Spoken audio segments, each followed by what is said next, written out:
and it's Q&A time. So who has a question for Ms. Shannan? We will pass the microphone around, raise your hand, and we will get you the mic. Too many people like that. Oh, there, my friend. Yes.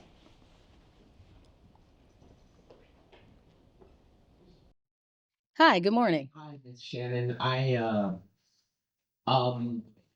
I appreciated your thoughts um on defining yourself and building your identity through to me what I took from it is the importance that you place in collaboration and um in being challenged by others to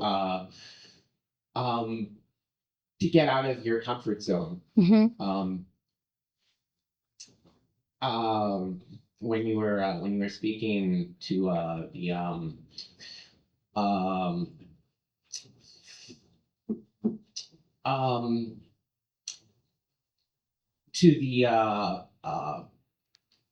the naming your show, how at first you were very apprehensive about putting yourself in the title, and then you were it sounded like coaxed by a collaborator to be flexible on your point of view based on the feedback that you got. And I just I appreciated those sentiments, and I wanted to know if you could speak more to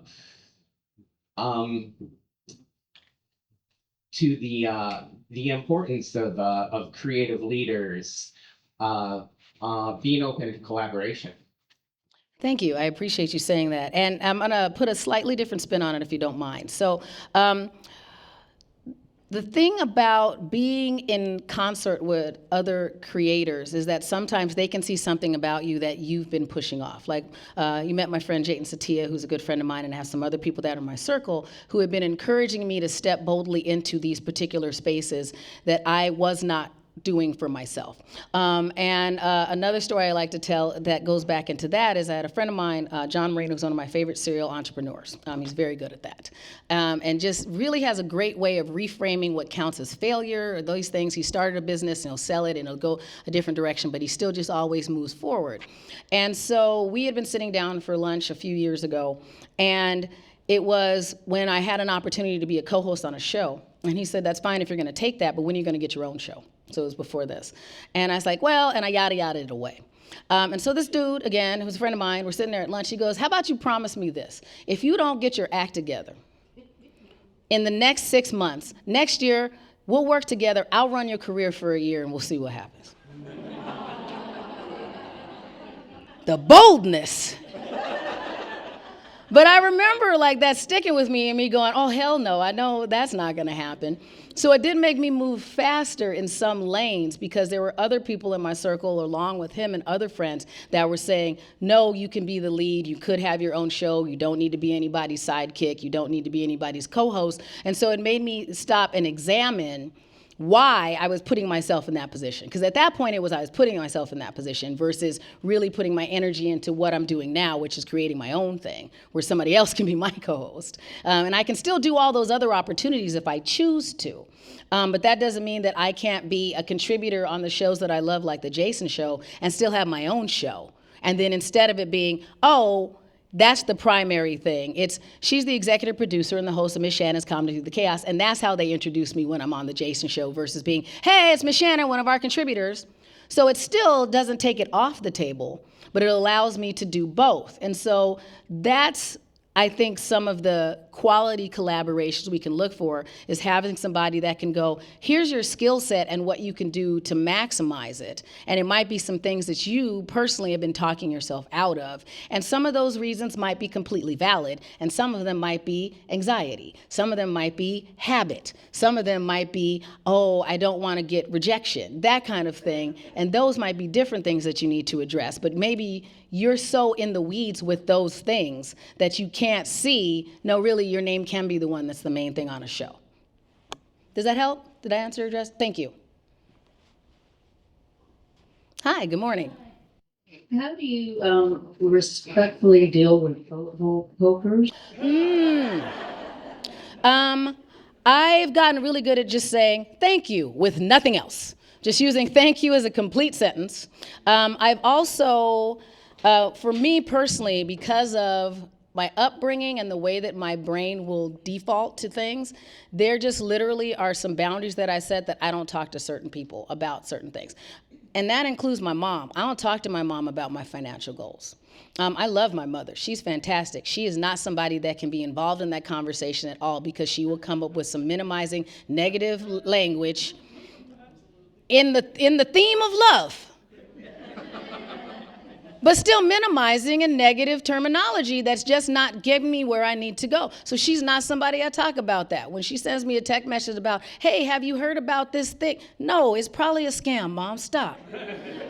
And I just go, I love you, and I leave it alone. And that's what I do, is that once you get to somebody, and once somebody shows themselves as a hole poker, then it's a matter of, okay, where do you fit into my life? So if this is someone who's in a personal relationship or a friend or something like that, you can still be friends with them and just not have them be business-related things. And that just really had gotten to the point that I have people in my life that I discuss those things with, and other people that I politely nod. And I nod in that, you know how you nod in a circle when they do it? So it looks like you're agreeing, but you don't. And then if it gets too far, then I will just flatten tell them, say, I appreciate it. I would rather if we discuss this, because I had a guy friend in my circle that I'm like, I literally can't talk to you about these things because your responses make me angry. I was very honest. I'm like, and so I'm going to save this piece, let's stop talking about this. We can talk about something else, but we're not going to be talking about my career or my decisions or any of that stuff, because you don't have the depth to be able to do this. And I'm literally getting angry at you. So there's no point. And so I've gotten to that point that there's just certain people that I'm like, hey, I did a new demo for my speaker career. I sent it to 3 people. I sent it to my friend Kelly Williams, who's the CEO of the Brand Lab and who is my ad hoc brand consultant, because she's my friend. I sent it to my friend Tara, who is a good friend of mine. We work out together, but she's also a marketing director. And I sent it to her, and I sent it to my agent, who's the one that needs to be able to send it to people who are selling me, so that I can get these books. And I didn't send it to anybody else.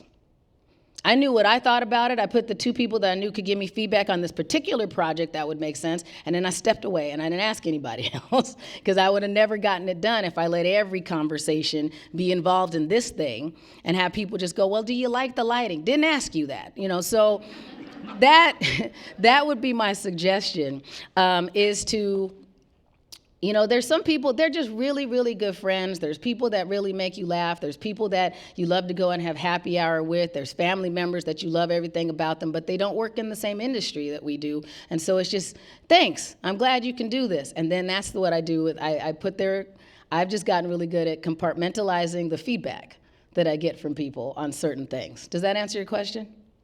Thanks. I think we had one over here, and then we have to, how much time do we have, Drew? Are we good? 1 or 2 more. Okay. Mm-hmm.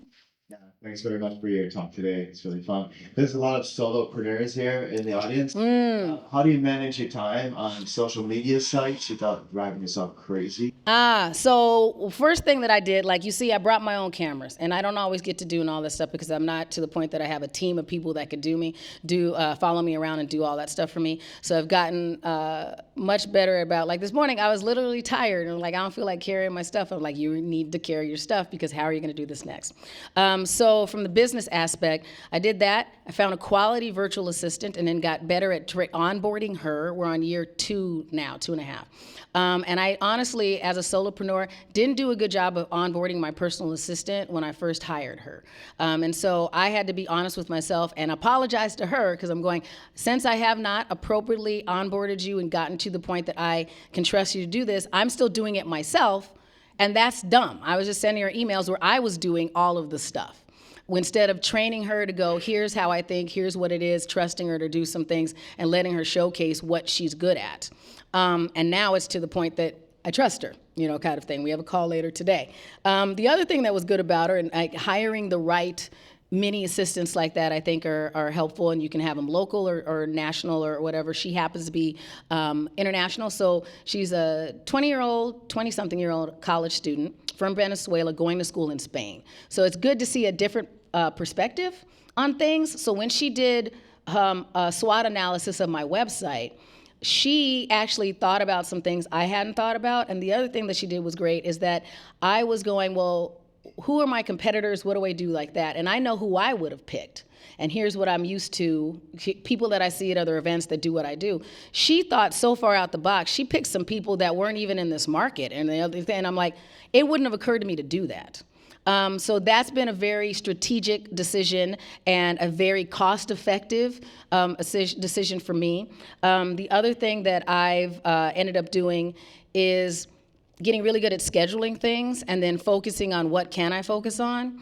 And I got a different CRM, customer relationship management software, and I picked one that makes sense for me. And I use one called Dubsado to do my scheduling and some other things in my invoicing, because I'm going, well, what can I spend time doing that I can't roll off? I can't roll off parenting my son. I can't roll off some of the creating my presentation today. That's not something that I'm going to roll off, or putting the deck. I'm going to keep that, but I can roll off and hire somebody to do some of my bookkeeping and remind me, hey, did you put an invoice in for this deposit that you made?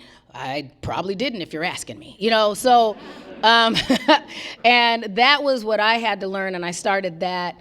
Really getting better at that last fall, and it has really freed up a lot of time for me to focus on the things that I can't roll off and that I'm good about.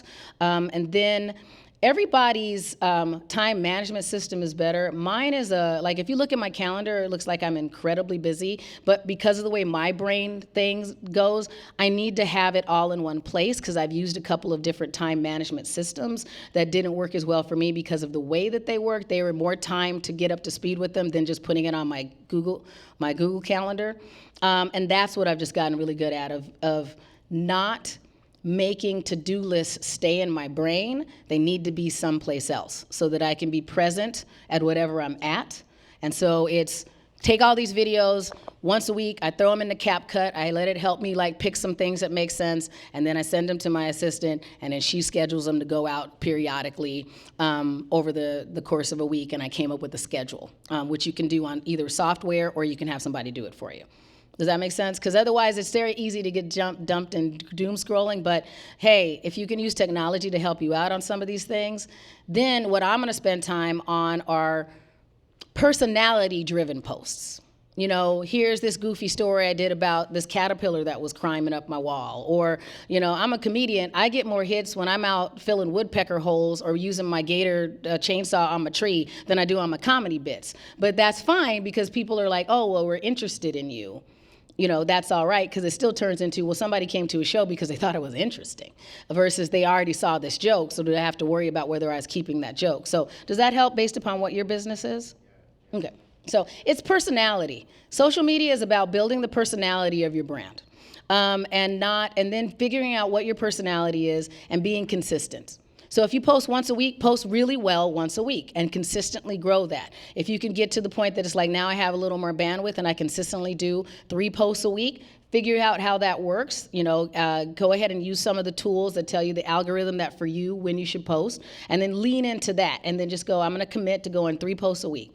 And just like any diet or workout trend, if you get busy and you fall off for a week, it's not a failure. Just come back to it when you can. The audiences will be there, and not chasing whatever the most late viral trend is. If you work for a concrete manufacturer, do you really need to be doing every viral dance move? No, but but if people really like and find it, like from an ASMR perspective, watching you lay concrete, then that's something that you can lean into for the brand that you have.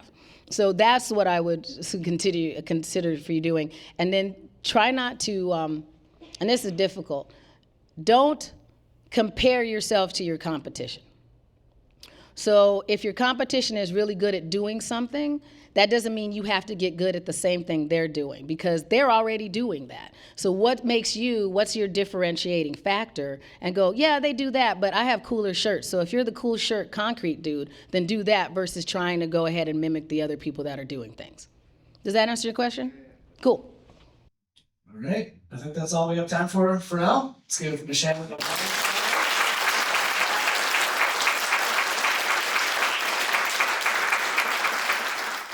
I want to give a big shout out to Travis and his team. If you need that kind of service in your business or what you're doing, please go talk to Travis. He's great. Big thank you to all of our volunteers for organizing, welcoming, setting up coffee, doing all of the different things this morning. If you're interested in volunteering, please come and find someone with a lanyard, and we can talk to you more about that. Here's our email address if you have anything that you want to talk to us about. We're starting to look at 2025 and plan next year and get new partners in and new venues and all different stuff. So if you have anything that you want to talk to us about, we're always listening, and we'll do our best to get back to you.